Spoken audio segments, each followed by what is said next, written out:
உங்ககிட்ட காஞ்ச வெள்ளை பட்டாணி இருக்கா? இந்த ரெசிபியை செஞ்சு பாருங்கள். Delhi famous street style matar. இது குல்ச்சாக்கும் சரி சப்பாத்திக்கும் நல்ல காம்பினேஷனாக இருக்கும்.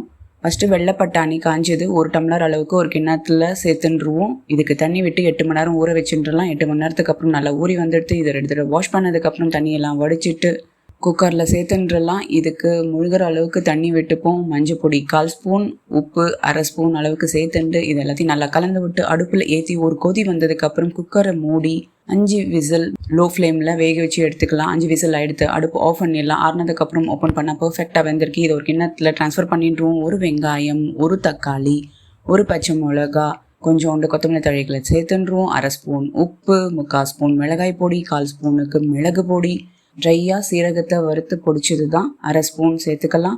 1/2 ஸ்பூன் கரம் மசாலா பொடி, 1/2 ஸ்பூன் சாட் மசாலா பொடியை சேர்த்துருவோம்.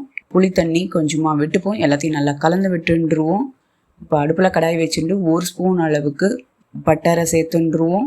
ஒரு வெங்காயம் ஸ்லைஸ் பண்ணி சேர்த்துக்கலாம். கொஞ்சம் வதங்கினதுக்கப்புறம் தக்காளி 1 அதையும் சேர்த்துண்டு 1/2 ஸ்பூன் காஷ்மீரி சில்லி பவுடரை சேர்த்துப்போம். கொஞ்சோண்டு கசூரி மேத்தியை சேர்த்துண்டு பட்டாணியை சேர்த்துன்றலாம். இது எல்லாத்தையும் நல்லா கலந்து விட்டு 2 நிமிஷம் மீடியம் ஃப்ளேமில் கொதிக்க விடுவோம். 2 நிமிஷம் எடுத்து அடுப்பு ஆஃப் பண்ணிடலாம். ஜிஞ்சர் ஜூலியன்ஸை சேர்த்துக்கலாம். கொஞ்சோண்டு கொத்தமல்லி தழைகளை தூவிண்டா நம்மளுடைய மட்டர் சூப்பராக ரெடி ஆகிடுது. நீங்களும் செஞ்சு பாருங்கள். உங்களுக்கு எப்படி வந்திருக்குன்னு கமெண்ட்ஸில் சொல்லுங்கள்.